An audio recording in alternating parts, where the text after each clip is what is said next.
Philosophy and scholarship made a beginning soon to be fructified by the recovery of important masses of ancient learning.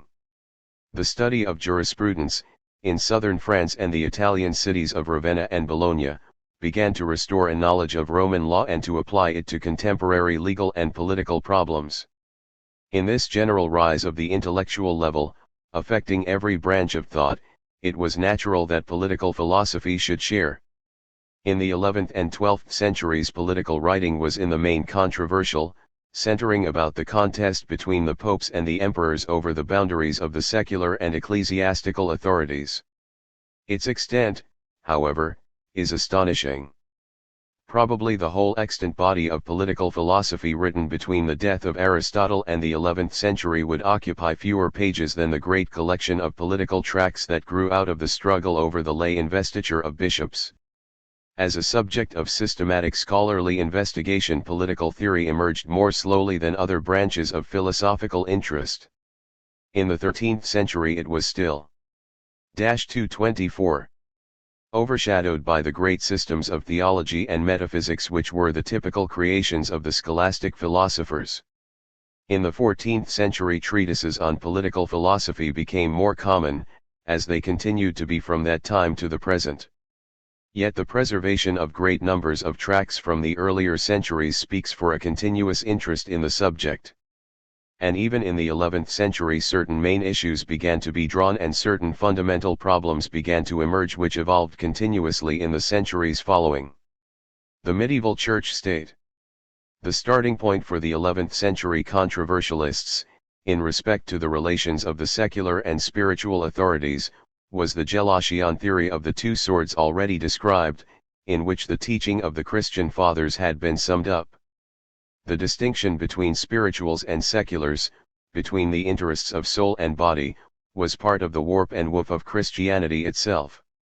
According to the view universally accepted in the 11th century and indeed not overtly denied for centuries thereafter, human society is divinely ordained to be governed by two authorities, the spiritual and the temporal, the one wielded by priests and the other by secular rulers, both in accordance with divine and natural law. No man, under the Christian dispensation, can possess both sacerdotium and imperium. Neither authority was conceived to exercise an arbitrary power, for both were believed to be subject to law and to fill a necessary office in the divine government of nature and of man. Between the two, accordingly, there could be in principle no conflict, though sinful. Pride or greed of power might lead the human agents of either to overstep the boundaries allotted by the law. As parts of a divinely unified plan, each authority owed aid and support to the other. Within this circle of ideas, there was, properly speaking, neither church nor state in the modern meaning of those terms. There was not one body of men who formed the state and one which formed the church, for all men were included in both. There was only a single Christian society, as St. Augustine had taught in his City of God, and it included, at least for the 11th century, the whole world.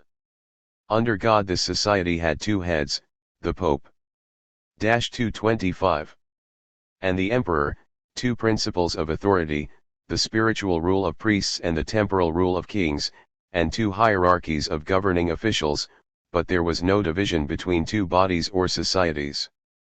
A controversy between these two hierarchies was in a legal sense jurisdictional, such as might arise between two officials of the same state. The question was one of the proper boundaries of authority and of what the one or the other might lawfully do within the limits, express or implied, of his office. In this sense, and in this sense only, was there controversy between church and state at the beginning of the dispute. As time went on, this original conception was gradually set aside, especially as the legal aspects of the dispute became more clearly defined. But in the beginning the issue was between two groups of officials, each invested with an original authority and claiming to act within the limits of that authority. The theory of the separation of the two authorities had never been very literally carried out. It had not been understood to deny that in their earthly exercise they were in contact, or that each body of officials owed aid to the other in their proper functions. Thus it was possible, when controversy broke out, to point on either side to historical acts which were admitted to be justifiable and which yet might be interpreted as a control of the one hierarchy by the other. In the declining days of Rome, Gregory the Great had exercised great temporal power. Both ecclesiastical synods and individual churchmen had followed the precedent of Ambrose in admonishing kings for their misdoings. Bishops were regularly counted among the magnates with whose consent laws were enacted, and churchmen had exercised great influence in electing and deposing rulers. Pippin had sought and obtained papal approval for setting aside the Merovingian dynasty in the Frankish kingdom. The famous coronation of Charles the Great in 800 could readily be interpreted as a translation of the empire to the Frankish kings by an authority vested in the Church, on the analogy of the institution of Jewish kingship by Samuel. Indeed, the administering of a coronation oath was universally felt to have some religious significance, and like all oaths it might fall within the disciplinary power of the Church in moral matters. On the whole, however, down to the time when the controversy between the ecclesiastical and the imperial jurisdictions broke out. 226. In the 11th century, the control of the emperor over the papacy was more conspicuous and effective than that of the pope over the emperor. This had usually been true as a matter of course in Roman times, and anyone who reads the instructions of Charlemagne to the officers whom he sent on circuit to conduct inquests through his empire will have no doubt that he regarded both churchmen and laymen as his subjects, or that he took full responsibility for the government of the Church. In the case of Leo III, he had extended his inquisitorial authority to the alleged crimes of the Pope himself. In the 10th century, when the papacy fell into exceptional degradation, it was the emperors from Otto I to Henry III who had applied reformatory measures, extending to the deposition, under canonical forms, of Gregory VI and the infamous Benedict IX. In fact, the emperors had exerted a major influence in abolishing the scandals that flowed from a state of affairs in which papal elections were the football of petty patrician politics in the city of Rome. There were, of course, obvious reasons of policy which impelled the emperors to exert their influence in the selection of popes. But this influence, while preferable from a churchman's point of view to local Roman intrigue, was potentially a threat to the autonomy of the Church in spiritual affairs. The independence of the Church.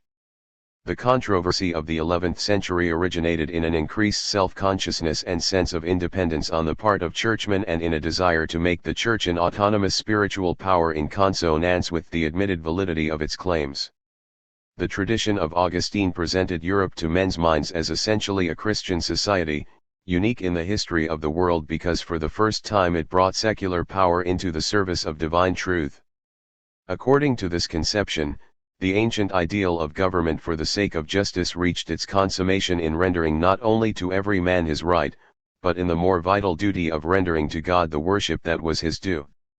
Gelasius, writing against the subordination of ecclesiastical policy to the imperial court at Constantinople, had asserted that the priest's responsibility, being directed toward eternal salvation, was weightier than the king's. Indeed, no other. 227. Conclusion was logically possible, if spiritual ends had in fact the importance which Christianity imputed to them, and if the Church were truly the institution by which alone these ends were to be attained. The rising Enlightenment of the 11th century, growing up within the Church and dominated by the teaching which the Augustinian tradition made part of the climate of Christian opinion, could not escape the obligation to make this teaching effective. Earlier the circumstances had been lacking which made such an effort possible, but the first great effort of Christian civilization could hardly have been directed to anything but realizing, under papal auspices, the ideal of a Christian society in which the Church should be, in fact as in right, the directing force behind a Christian state. Already in the 9th century, in the brief revival of scholarship permitted by Charles's empire, churchmen had begun to develop the claims of the Church in a Christian society. Thus Archbishop Hincmar of Reims had written, "Let them defend themselves, if they will, by earthly laws or by human customs, but let them know, if they are Christians, that at the day of judgment they will be judged not by Roman or Salic or Gundobadian law but by divine apostolic law. In a Christian kingdom even the laws of the state ought to be Christian, that is,